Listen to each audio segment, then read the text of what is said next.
एक गांव में दिनेश नामक एक आदमी रहता था। वो गांव एक पुण्य क्षेत्र होने के कारण वहां बहुत लोग आते जाते रहते थे। दिनेश हर दिन अपने ऑटो में 20-30 ट्रिप लगा के बहुत मेहनत करके पैसे कमाता था। कमाए हुए पैसों से बीवी कुसुम और बेटा वीरू का देखभाल करता था। बचे हुए पैसों को वीरू के लिए बचाया करता था। उसी गांव में शेखर नाम का एक दूसरा ऑटो वाला रहता था। शेखर को दिनेश से बहुत जलन होती थी। शेखर मन में, ये क्या रात दिन मेहनत करके बहुत पैसा कमा रहा है, इसे किसी भी तरह बर्बाद करना होगा, नहीं तो इसके वजह से मुझे नीचा देख रहे हैं, कहकर सोचने लगा। एक दिन दिनेश के ऑटो के पास सूट पहनकर एक आदमी आया। Are you mister Dinesh? हाँ, यस सर, मैं ही दिनेश हूँ। आप मुझे कैसे जानते हो? मेरा नाम माइकल है। मैंने डोला नाम का एक ऑटो ऐप बनाया। तुम्हारे जैसे मेहनती ऑटो वालों को ढूंढ रहा हूँ।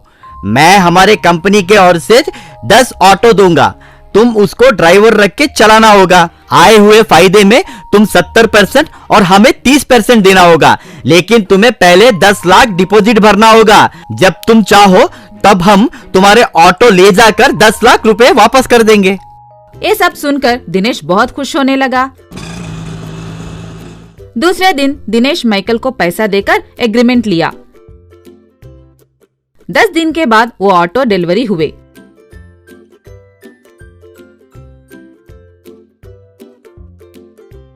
कुसुम खुशी से उन ऑटो को आरती दिया। उस ऑटो को तलाश करके दिनेश चौंक गया। क्या हुआ जी? ये पूरा ऑटो खाली है, इसमें इंजन नहीं है। इतने साल मेहनत करके कमाए हुए पैसे को पानी में फेर गया। हे राम, कहकर सीना पकड़कर गिर गया। उसके बाद शेखर और माइकल दिनेश के पास चुराए हुए पैसों को आपस में बांट लिया। थोड़े दिन के बाद दिनेश अस्पताल से डिस्चार्ज होकर घर आया। वो उदास रहने लगा और सोते ही रहता था। एक दिन वीरू ट्रेन का खिलौने से खेलने लगा। वीरू दिनेश से, डैडी, ट्रेन को भी एक ही इंजन रहता ना, मगर वो सब डिब्बे को खींच लेता है। हम इसी तरह इस बिना इंजन ऑटो को भी क्यों नहीं चला सकते? दिनेश को तुरंत एक उपाय सुलझा। दिनेश बेटे से, बहुत शुक्रिया बेटा, कहकर वहां से चला गया। ऑटो मैकेनिक को अपने ऑटो देकर उसे छोटा सा रेल इंजन जैसा बनाने को कहा। थोड़ी ही दिन में मैकेनिक छोटा सा रेल इंजन बनाकर उसे ट्रक के टायर लगाया। उसके पीछे ही वो बिना इंजन वाले ऑटो को वेल्डिंग कर डाला। दिनेश उस ऑटो को मंदिर के पास रख के, आओ जी आओ, ट्रेन ऑटो। अब आप सबको ऑटो के लिए इंतजार नहीं करना पड़ेगा, एक ही ट्रिप में आप सब लोग घर पहुंच जाओगे, कहकर चीखने लगा। सब लोग वो ट्रेन ऑटो देखकर आश्चर्य हो गए। सब लोग उस ट्रेन ऑटो में ही चढ़ने लगे। छोटे बच्चे बहुत खुश होने लगे। ये देखकर शेखर चौंक गया। इसी तरह उस ट्रेन ऑटो से दिनेश बहुत पैसे कमाने लगा।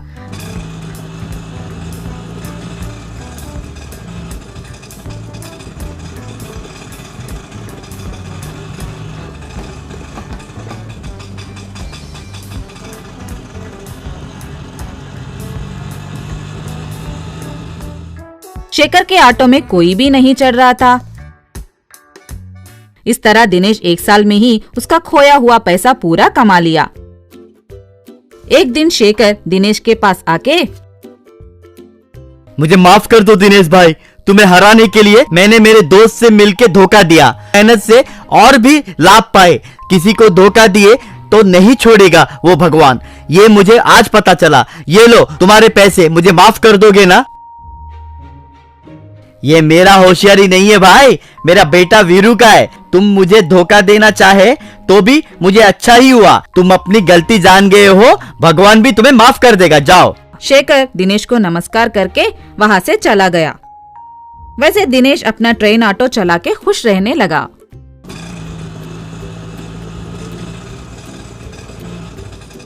एक गांव में दामोदर चरित्र नाम के पति पत्नी हुआ करते थे।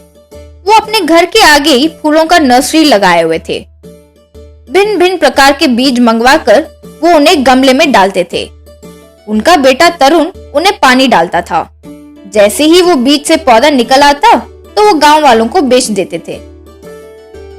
एक दिन दामोदर चरित्र से, अरे सुनती हो, इस गांव में फूलों के पौधे खरीदने वाले कम हो रहे हैं और हम हैं कि बेंगलुरु से अच्छे अच्छे बीज लेकर बो रहे हैं। हर सीजन में हमें नुकसान होता ही जा रहा है। उस प्रकाश सेठ के पास ब्याज बढ़ता ही जा रहा है। अब ये व्यापार बंद कर देते हैं, कुछ और शुरू करते हैं। नहीं पापा, हम फूलों के पौधे ही बेचते हैं। हाँ जी, हम यही व्यापार करते हैं। चाहो तो हम दोनों जाकर अगल बगल गाँवों में पौधे बेचाएंगे। तुम दोनों को पौधों का पागलपन का दौरा पड़ा हुआ है। ठीक है, चलो, जो होगा देखा जाएगा। इस तरह वे दोनों फूल के पौधों को एक बंडी में डालकर गांव-गांव में बेचने लगे। किसी भी गांव में वे पौधों को ज्यादा नहीं बेच पाए। ऐसे महीने बीत गए। एक दिन प्रकाश सेठ उनके घर पर आया। प्रकाश सेठ उनसे, देखिए, अब तक तुम लोगों ने 3,50,000 रुपए का उधार लिए हो। वो ब्याज को मिलाकर 6 लाख हो गए हैं। अब तो तुम लोग ब्याज चुकाओगे, ये भी भरोसा नहीं रहा।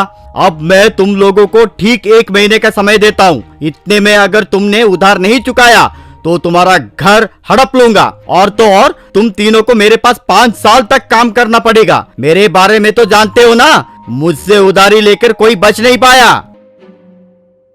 सेठ जी, हमें जरा सा समय दे दीजिए। हम हर महीने ये फूलों के पौधों को बेचकर आपका उधारी चुका देंगे। बस करो तुम और तुम्हारे बेकार के पौधे। पैसे क्या पौधे पर उगते हैं? आने वाले महीने के ठीक इसी तारीख वापस आऊंगा। घर के कागज के साथ तैयार रहना। कहकर चला गया। वे समझ नहीं पाए कि क्या करें। उस रात तरुण क्या करे सोच में डूब गया था। ये घर चला गया तो हम कहाँ रहेंगे, और उस सेठ के पास काम करने लगे तो मैं स्कूल भी नहीं जा पाऊंगा। हे भगवान, अब क्या करें, सोचने लगा। इतने में उसे प्रकाश सेठ की बातें याद आई। हाँ, वैसे पैसे कहाँ से आते हैं? वो पौधों पे क्यों नहीं लगते, सोचने लगा। तरुण तुरंत जाकर अपने ज्योमेट्री बॉक्स में छुपाया 1 रुपए का सिक्का निकाला। उसे एक गमले में बोकर उस पर पानी डाला। अगले दिन चरित्र नर्सरी में आकर, ओ जी, यहाँ आइए। दामोदर और तरुण भागते हुए आए। देखा तो उस पौधे पर पत्तों के बजाय 2,000 के नोट, 500 के नोट लगे हुए थे। वे हैरान रह गए। तरुण उन्हें सब बताया।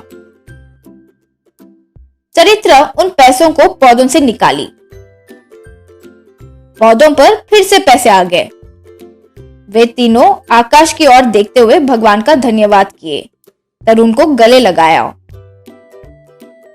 इस तरह वे हर दिन उस पौधों पर लगे पैसों को लेने लगे। 1 महीने बाद प्रकाश सेठ आकर, हाँ, घर के कागजात देकर काम पर लग जाओ।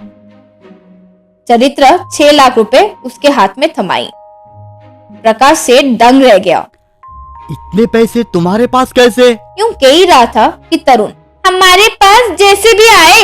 आपको क्या अंकल, आपने ही कहा ना कि पौधों पर पैसे उगते हैं। क्या पता सच में उग गए हो, किसे पता। प्रकाश सेठ समझ नहीं पाया और वहां से चला गया। इस तरह वे उस पौधों से पैसे निकालने लगे। जल्द ही लखपति बन गए थे। एक दिन उनके घर 3 गरीब औरतें आकर अपने परेशानी के बारे में बताए। चरित्र तरुण से, घर पर अभी पैसे तो नहीं है, तुम जाकर वो पौधे लेकर आओ। तरुण जाकर उस गमले को लेकर आया। उस गमले से पैसे निकालकर उन औरतों को दिया। वो तरुण का शुक्रिया अदा करके निकल गए। ये सब प्रकाश सेठ ने देखा। ओहो, तो ये राज है। मैं तुरंत उस मायावी पौधे को चुरा कर करोड़पति बन सकता हूँ, सोचा। उस रात वो पौधों के पास आकर उसे उठाकर ले गया। अगले दिन सुबह देखा तो वो पौधा मुरझा गया था। वो देखकर वो दंग रह गया। प्रकाश सेठ तुरंत दामोदर के घर गया। वहां 4-5 पौधों पर पैसे लगे हुए थे। प्रकाश सेठ समझ नहीं पाया और सर पकड़ लिया। इतने में तरुण वहां आकर, जिसने बोया उसे ही फल मिलता है अंकल, आप अगर पौधा ले गए तो क्या, मेरे पास ऐसे बहुत सारे 1 रुपए के सिक्के हैं। प्रकाश सर झुकाकर चला गया।